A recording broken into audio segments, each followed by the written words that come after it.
इसका मतलब ये नहीं हुआ यार कि तुम बहुत वीक हो। ठीक है, आपने 10th में फोड़े हैं ना, सिलेबस केवल खत्म किया, आपने रिवीजन नहीं किया था प्रॉपर, तो अभी भी फोड़ेंगे। 2 महीना समय, और ये 2 महीना 3 महीना जो समय रहता है 50 के बिलो ही रहते हैं, 50% के बिलो ही रहते हैं।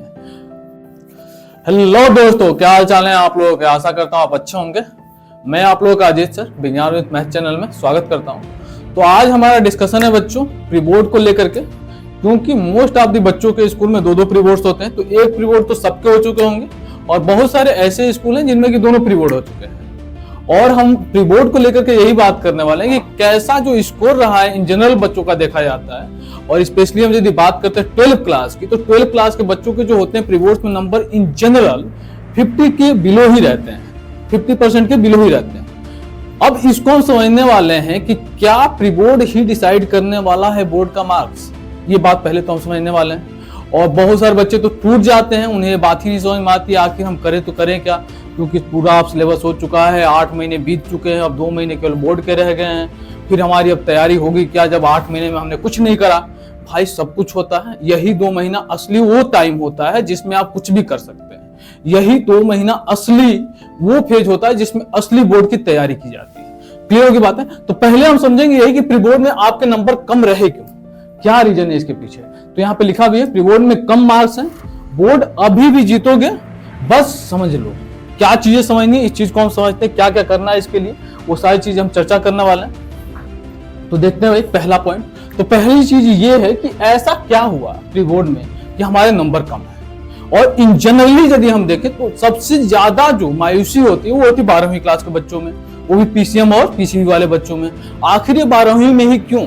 जो 12वीं में जो बच्चे जो 10th में थे वो जो 90% 95% स्कोर करते थे, आज वो प्री बोर्ड्स में 45% 50% के लिए तरस जा रहे हैं। बात समझ में आ रही है? तो बात ऐसी हुई क्या, ऐसी गलती क्या हुई? तो देखो भाई 2-3 चीजें हैं इसमें, सम अप मैं करूं तो जल्दी जल्दी करेंगे हम। तो पहली बात यदि मैं करूं तो पहली चीज तो ये है कि क्लास 10th का जो सिलेबस होता था आपका वो क्विक खत्म हो जाता था, बिफोर नवंबर खत्म हो ही जाता है। दूसरी बात, क्लास 12 का सिलेबस जो है ये मास्टर जल्दी जल्दी में खत्म करते भी हैं तो 15 नवंबर 20 नवंबर हो जाता है। तब तक आपके स्कूल में प्री बोर्ड चालू हो चुका होता है। जहां पे आप ट्यूशन कोचिंग करते रहते हैं वहां पे क्या होता है 15-20 नवंबर तक खत्म होता है, तब तक आपका प्री बोर्ड शुरू हो चुका होता है। दूसरी बात ये बेटा कि आपने सिलेबस केवल खत्म किया, आपने रिवीजन नहीं किया था प्रॉपर। आपका चलता जा रहा था, हाफ ईयरली आया, 10 चैप्टर आगे हो गया, फिर उसके आगे यूटी में आ गया 3 चैप्टर वो हो गया। ऐसा नहीं हो रहा था कि आप मतलब पूरा रिवीजन कर रहे हो। इस बात को समझो आप, अभी तो सिलेबस कंप्लीट हुआ और जस्ट तुमने प्री बोर्ड दे दिया, तो कंप्लीट रिवीजन हुआ ही नहीं। कोई भी चीज का पैरामीटर जो होता है बेहतर करने का, फिनिशिंग जो होती है बेटा वो रिवीजन के थ्रू होती है। आपने केवल अब तक कंसेप्ट समझे थे, बात समझ में आ गई। दूसरी बात यह भी होती है कि कुछ बच्चे जो होते हैं बहुत ज्यादा हल्के में लेते हैं प्री बोर्ड को, या पूरे बोर्ड को ही हल्के में लेते हैं। वो उन्हें लगता है 10th में हमने 95 ला दिए थे, 1-2 महीना पढ़ करके 12 में भी ला देंगे।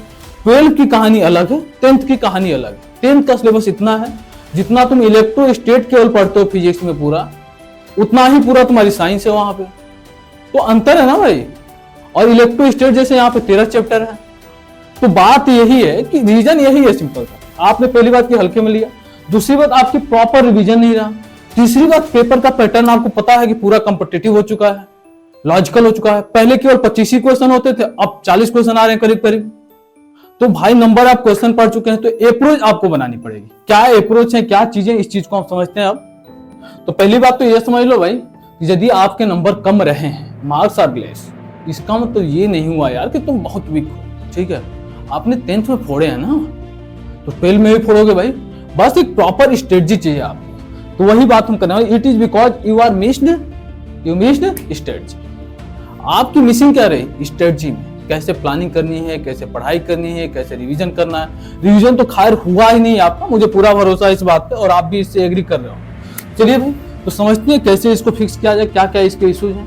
तो पहली बात तो ये समझ लो भाई कि यदि आप ये समझ रहे हो कि 10th क्लास की तरह केवल फॉर्मूले याद करके 2-4 क्वेश्चन लगा करके सफल हो जाओगे यहाँ पे, नहीं हो पाओगे। समझ बात है। जितने आप 10th क्लास में मैथ में केवल न्यूमेरिकल्स करते हो, क्या करते हो न्यूमेरिकल, उतने तो यहाँ पे फिजिक्स और मैथ में फॉर्मूले हैं। लिटरली मैं बोल रहा हूं आपसे, कभी आपने एक चैप्टर में 40 क्वेश्चन नहीं देखे होंगे एनसीईआरटी के किसी 10th क्लास में मैथ में, देखे हो तो बता देना। और यहाँ पे इंटीग्रेशन में केवल 40 फॉर्मूले हैं। तो इस बात को समझो, पहली बात तो तुम्हारी क्या लैग कर रही है बेटा? प्रैक्टिस। ठीक है, दूसरी बात क्या है बेटा? पहली लैग करे प्रैक्टिस, दूसरी बात है रिवीजन। रिवीजन हुआ नहीं है, ठीक है। और सबसे इंपॉर्टेंट चीज ये है कि आपकी कंसेप्ट क्लैरिटी होनी चाहिए। एक फॉर्मूले से आप चाहोगे पूरा क्वेश्चन का बेड़ा गर्द कर दो, नहीं बेटा तुम्हारा हो जाएगा। रीजन सिंपल सा है। तो पहली बात ये है कि आपकी प्रैक्टिस की कमी रही है। तो भाई प्रैक्टिस में आपको मेजरली यदि मैं बात करूं तो आपको क्या करना? पीवाईक्यूज करने हैं, एनसीईआरटीज करने हैं, समझ में आगे बातें, और सैंपल्स पेपर्स करने हैं। इसके अलावा कुछ और नहीं करना है। उसके अलावा आपको मल्टीपल टाइम रिवीजन करना है, specially in physics, chemistry, maths में तो प्रैक्टिस चाहिए दबा के स्पेशली। अब बात ये, सबसे बड़ी बात ये होती है जो एमसीक्यू जीत जाएगा आज के केस में, मुझे ये लगता है वो पूरा पेपर जीत जाएगा। तो भाई मैं अपने YouTube चैनल पे पीवाईक्यूज के सेशन ला रहा हूं, करा रहा हूं बच्चों के साथ, ठीक है। उसमें मैं यही बता रहा हूं कि कैसे 1 मिनट में एक एमसीक्यू को करना है, with in minute, not in एक ही मिनट, ठीक है। कोशिश हमारी ये है कि आप समझो, यदि यहां पे 20 क्वेश्चन में यदि 20 मिनट के अंदर 20 क्वेश्चन कर गए तो 20 नंबर तुम्हारे सीधे आ जाए। और ये रिजल्ट्स कैसे, इनके लैंग्वेज समझना है, क्या चीजें करनी है, ये सारी चीजें प्रैक्टिस से ही आएंगी। तो मेरा आपसे अनुरोध यही है कि मोटिवेट हो जाइए, पहली बात जिंदा हो जाइए, क्योंकि मैंने आपको जैसा बताया कि आपके नंबर कम आए, इसका मतलब ये नहीं कि आप कमजोर, क्योंकि आपने फोड़े हैं पहले, तो अभी भी फोड़ेंगे। 2 महीना समय, और ये 2 महीना 3 महीना जो समय रहता है प्री बोर्ड के बाद या जो सिलेबस खत्म होता है, ये इसीलिए होता है ताकि आप प्रॉपर तैयारी करो। प्री बोर्ड लिया क्यों जाता है? ताकि अपने आप को परखो कहाँ पे हो। तो अब आपने परख लिया है, और ये तुम्हारी केवल कहानी नहीं है, पहली बात तो ये समझ लो, ये 90% अब बच्चों की कहानी है। 95% बच्चों की यही कहानी है। सबके 50% से कम आ रहे हैं, और सबके 85 से अबव आएंगे, 90 के आसपास आएंगे, यदि आपने ये 2-3 चीजें कर लिया। बस इतनी अभी मैं मिनिमम बता रहा हूं।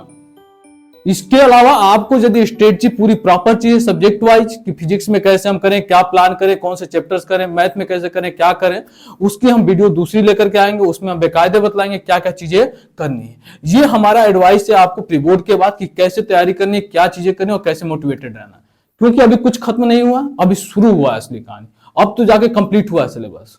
सो फोकस ऑन स्टडी एंड बेकायदे आप प्रैक्टिस करो, रिवीजन करो, प्रैक्टिस करो, रिवीजन करो, और स्ट्रेटजी के साथ। Thank you, bye bye, tata, take care.